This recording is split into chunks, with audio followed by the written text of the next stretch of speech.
Christmas and happy holidays, everyone. In light of the holiday season, I thought it would be fitting to review 2 Christmas-themed video games before the end of the year. So let's get started with the first game, Tim Burton's The Nightmare Before Christmas, Oogie's Revenge. This game acts as a sequel to the events that transpired in the 1993 film. 1 year after the events of the film, Jack Skellington finds himself once again bored with the usual Halloween scares. After getting a new invention from Dr. Finkelstein called the Soul Robber, Jack decides to leave Halloween Town to find some new ideas. While he's gone, Lock, Shock, and Barrel decide to bring back Oogie Boogie from the dead by sewing him together again. And Oogie quickly takes over the town, in addition to kidnapping the other holiday leaders. Jack returns to town just in time to try and put a stop to Oogie's plans. From that description alone, you might be envisioning a game where Jack travels to the other holiday-themed worlds in order to save the other leaders. After all, most fans of the film often wonder what worlds can be found behind the other holiday doors. What you'll get instead is a story that never really capitalizes on the potential of its premise. Jack will spend the majority of the game moving around Halloween Town with a brief side trip to Christmas Town late in the game.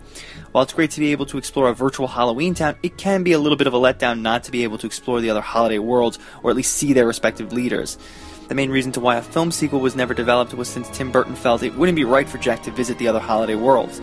While it's understandable for a film and not wanting to repeat what happened the first time around, the game could have used the holiday worlds as other levels in the game, or they could have at least shown us who the other holiday leaders are, rather than just having them be placed in bags. The game also tries to replicate the musical numbers from the feature film. Select boss fights have Jack and others singing, while you try to dodge incoming attacks and dish out damage. However, most of the songs are taken directly from the original film, just with new lyrics.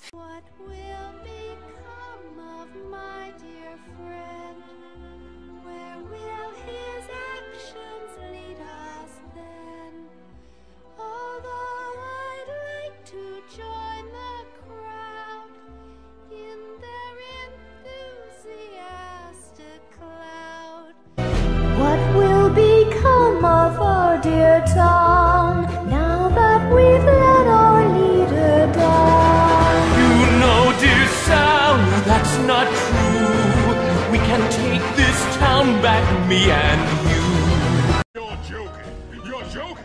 I can't believe my eyes. You're joking me. You gotta be. This can't be the right guy. He's ancient. He's ugly. I don't know which is worse. I might just split a seam now if I don't die laughing first. It's over. It's over. This time you've gone too far.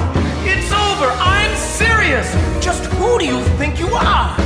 If you haven't seen the film or you haven't heard any of the original songs from the movie, you might be able to enjoy these reworked lyrics. But if you're a diehard fan, it can be a bit jarring and awkward to hear some of these new lyrics placed over the songs you know and love. Personally, I don't really mind the reworked songs. I just wish there had been more original melodies to go along with the reworked lyrics rather than relying on the compositions from the original film. Then there's the gameplay, which will be quite similar to anyone who played Capcom's Devil May Cry. Jack will use the Soul Robber to attack enemies, grab onto them, slam them into the ground, or toss them around. Combat can be a bit sluggish and repetitive in the early stages. The Soul Robber attacks slow, making it easy for enemies to take a free hit on you every once in a while.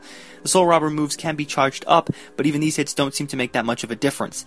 Thankfully, leveling up the Soul Robber itself does make it stronger, and it does make combat a little bit more enjoyable as you make your way through the game. Some enemies, though, can still really take quite a few hits, but an issue that I took mostly with combat was how many enemies will often spawn in a given area. Sometimes it feels like there's no end in sight. Probably the hardest part in the game is when you have to fight a bunch of enemies within a time limit while you're traveling through the hinterlands. The game tries to break up this repetitive combat by allowing Jack to turn into 2 other versions of himself. One version is the Pumpkin King, which allows Jack to burn down objects, or he can engulf his enemies in flames. And the other is Santa Jack, which allows Jack to throw presents around to harm enemies. The standard attack in this form only brings enemies into a position in which Jack can start to attack them, while the upgrades you can buy have a bit more interesting effects like freezing enemies in a block of ice. It can be fun to switch between the 3 different versions, though you can get through the majority of the game with just the standard version. In fact, it's a bit ironic that during the final boss fight against Oogie, during the dance number, Jack will attack him while in the other costumes, and during the scene he'll be able to bash him with ice while in the Santa costume and burn him as the Pumpkin King. It's a shame that more of the bosses don't really require you to use the other costumes. There also is a bit of an issue in regards to using the costumes. As the Santa version of Jack, you have an unlimited bag of gifts that you can throw around, but you have a limited amount of fire to use while playing as the Pumpkin King. Sometimes you might need the fire to burn down an obstacle in your way, only to find out that you're out of ammo, so you have to backtrack all the way to the witch's shop in order to buy some. Another small issue is how the game allows you to heal and use power-ups during combat. If you want to heal Jack during combat, you have to pause the game, wait for the status screen to appear, then select the item menu, select the bottle to heal yourself, and then back out to the game. And it's the same for the power-ups, but at least there, after selecting it, the game will automatically bring you right back into the action. I just wish there would have been some way to quickly select these objects while in combat rather than having to rely on pausing the game. Boss fights are interesting in that they're way different from the standard button-mashing fights that you'll be engaging in. Jack will have to attack and then collect musical notes dropped from the boss. After collecting all the notes, you'll fill up a music meter and be asked to play a brief button prompt minigame in time to the music. Some of the boss fights are simple enough, but a real standout fight is the battle with Oogie on his casino table. It feels like it was ripped straight out of the movie, and there are multiple ways for you to attack him, making the fight more rewarding when you figure out another way to damage him. Though the biggest fault with the game is probably the camera. The camera remains in a fixed position at all times. Occasionally the camera can be placed in a troubling spot, making it awkward to engage in combat. The camera might be a bit off-center, or it could be too far away, making it harder to see. Also, the camera can sometimes shift radically, making you move in the wrong direction. The lack of a controllable camera can also prevent you from finding things within the level. For instance, in Christmas Town, you have to hit several Christmas trees in order to find an ornament. The tree that had the ornament in my game was hidden behind this house. Had I been able to move the camera around, I probably would have found it earlier. Instead, I wasted about 40 minutes searching the entire level, thinking I'd missed one of the trees somewhere else. There is, however, a good attempt at replay value. The game has 3 levels of difficulty to choose from, and they're all available right from the start. The game is also broken up into chapters, which you can replay at any time. Attacking enemies, taking less damage, and completing a chapter quickly will net you a higher score for that chapter. Again, similar to the scoring system found in Devil May Cry. You're likely to score a batch of B's and C's your first time through, prompting a second playthrough. Getting high ranks will unlock figurines that you can view in Jack's house. In addition, at Jack's house you can also watch the game's cutscenes, listen to the songs from the boss fights, and change into various costumes. The game also allows you to go back to early levels with all of your power-ups intact, so you don't have to worry about starting the game over from scratch. The presentation is definitely the best part of the game by far, though. Capcom worked alongside Tim Burton and the film's art director, Deane Taylor, and it clearly shows. Locations are accurately modeled after what was seen in the film, like the town square, Spiral Hill, Jack's house, among several others. One of the truly striking areas are the hinterlands, which are devoid of any color when you first enter.